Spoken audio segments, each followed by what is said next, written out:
In this episode, we're going to discuss reps and warranties, knowledge qualifiers, and indemnification. Now, reps and warranties in a letter of intent are often, at least for small business transactions, couched in the phrase of standard reps and warranties for a transaction of this size and a deal structure. And usually the sellers are left kind of puzzled with, don't understand it, don't have a clue as what they're talking about, as well as most buyers, because they put that language in there because they really don't understand or want to try and negotiate reps and warranties up front in a letter of intent. So it is left to attorneys to put those together. And I get a lot of questions on, at least with some of my transactions, with the larger scopes of rep and warranties. What are fundamental reps? What are standard reps? And it leaves them pretty much confused. So I thought in this episode we'd cover these at a 50,000 foot level. So as a buyer or seller, you understand what reps and warranties are, knowledge qualifiers, and indemnifications. So if you're interested, stick around and I'll see you on the other side.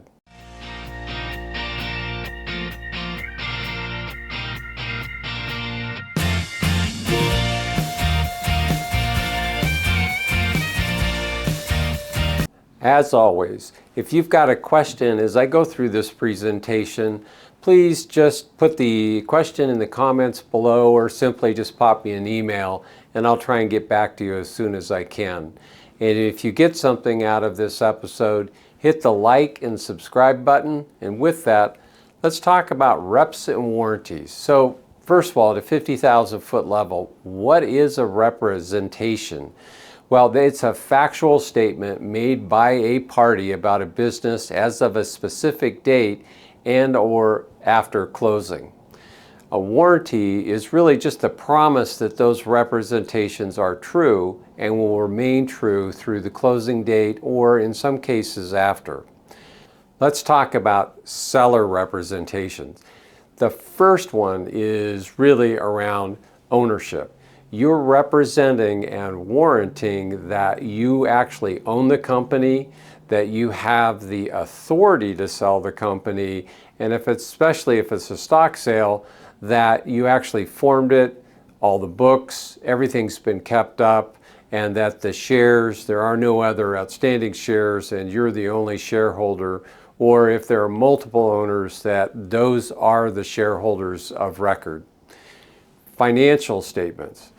That the financial statements are true and accurate, that the company is in legal compliance with federal, state, and local laws, that your taxes have been paid, that your contracts that you're representing with the business are in good standing with the vendor or the other contract holder, your employee benefits. So you're going to, as an owner, you're going to rep and warranty that your employee benefits are in good standing and put together correctly.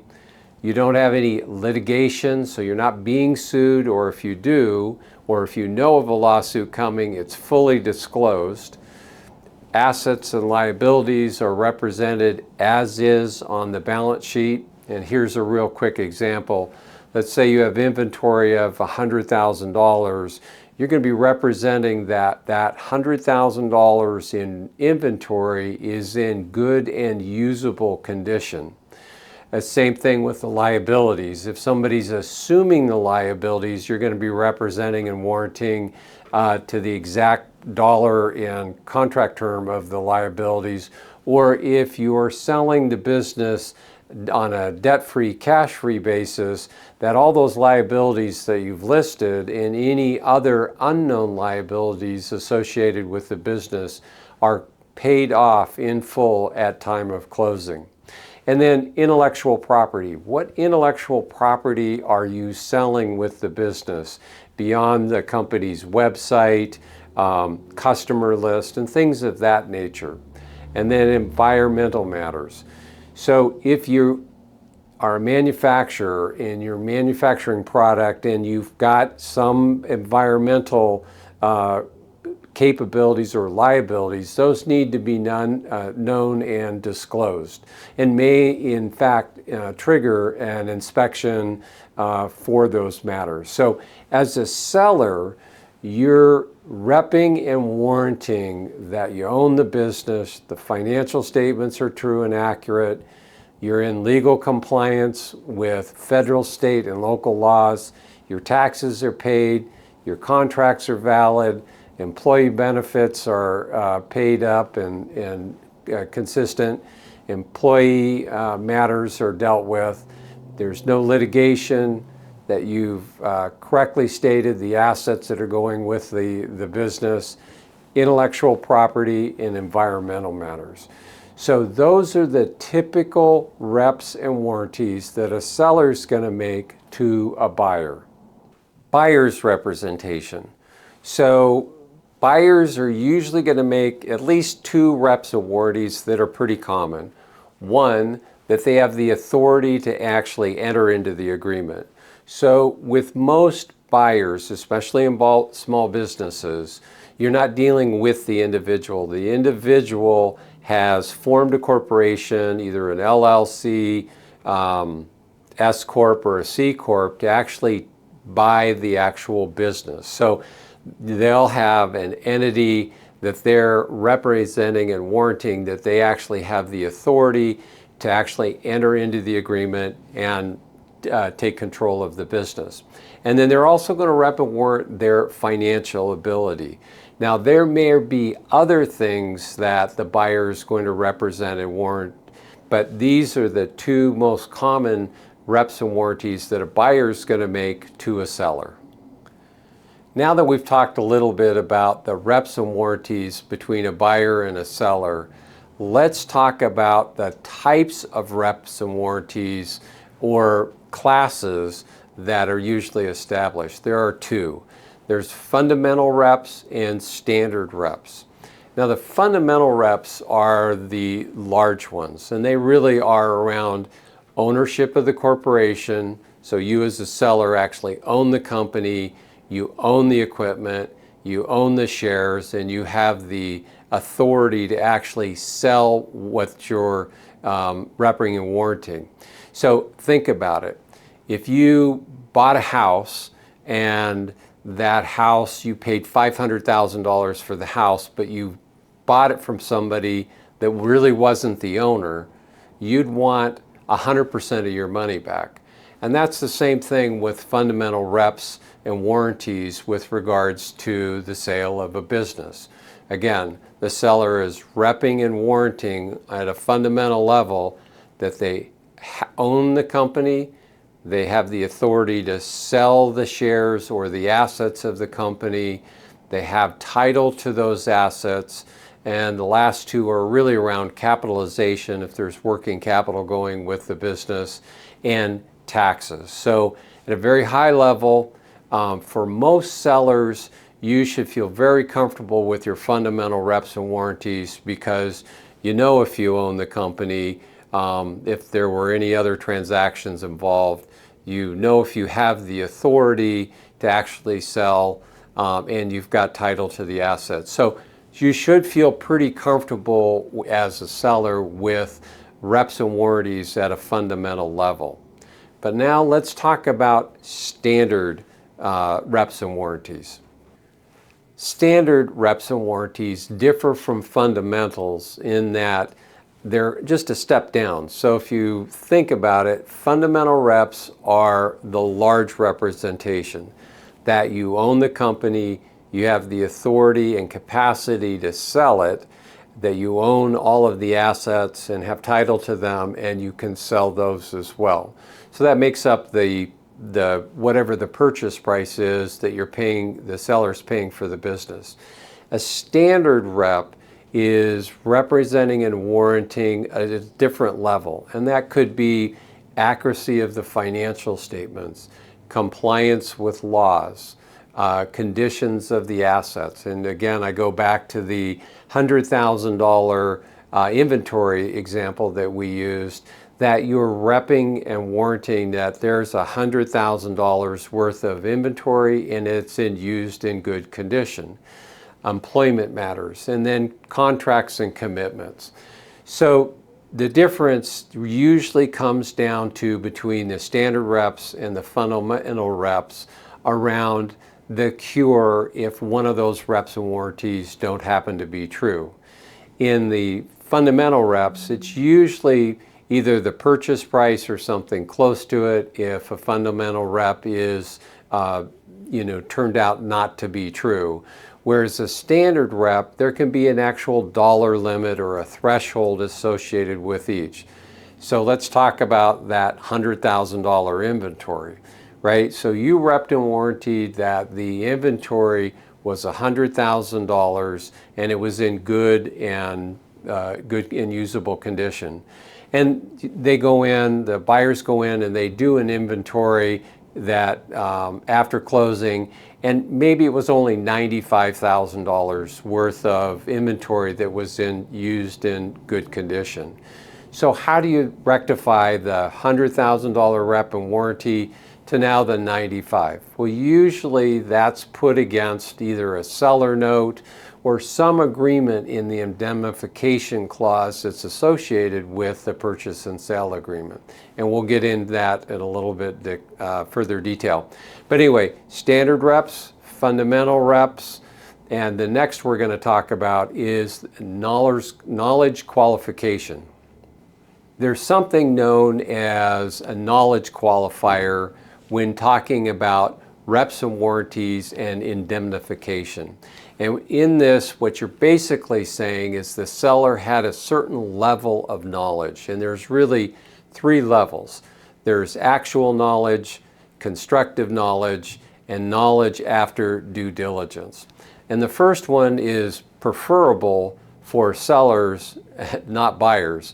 And that's really where the seller is repping, warranting to the best of my knowledge, X happened, or I'm representing X and warranting it. Constructive knowledge includes what the seller knew, but what they should have known with some level of reasonable due diligence. So it obviously sets that level up. So just because you didn't know but should have known, that's constructive knowledge. And then the last is knowledge after due diligence, or due inquiry. And that's really the highest level. So what you knew and what you should have known and what you should have known after actually doing research around the subject. And that is the highest level of knowledge that can be repped and warranted. Now, obviously, there are pros and cons to both parties at the level of knowledge. But for transactions where the sales price is less than $2 million, what I usually see is to the best of seller's knowledge. It's a small business, owner run, maybe 4 or 5, maybe 6 employees. So they're doing a lot of everything, and it's to the best of their knowledge. You start getting up in dollar amounts where you're at a $10 million enterprise value, that knowledge qualifier starts to go up as we go through that. Now, let's talk about indemnification and why it matters. So indemnification really just allocates risk between a buyer and seller in a contractual way. It obligates the seller to pay damages or compensate the buyer for reps and warranties that were breached in a transaction. Now, how is this done? Well, in larger transactions, I've seen cash left in escrow for a period of 12 months before it's dispersed. If there's a seller note, usually representing the seller, we're putting those reps and warranties and indemnifications against the seller note. So if in a period of time something occurs, that it can be reduced off the seller note and the seller can take all the cash in the transaction, minus the seller note, obviously, at closing. But this talks about their knowledge on that. And so let's go back to that inventory of $100,000. So it's a standard rep, and that standard representation for inventories probably has a sunset clause of anywhere from 6 to 12 months.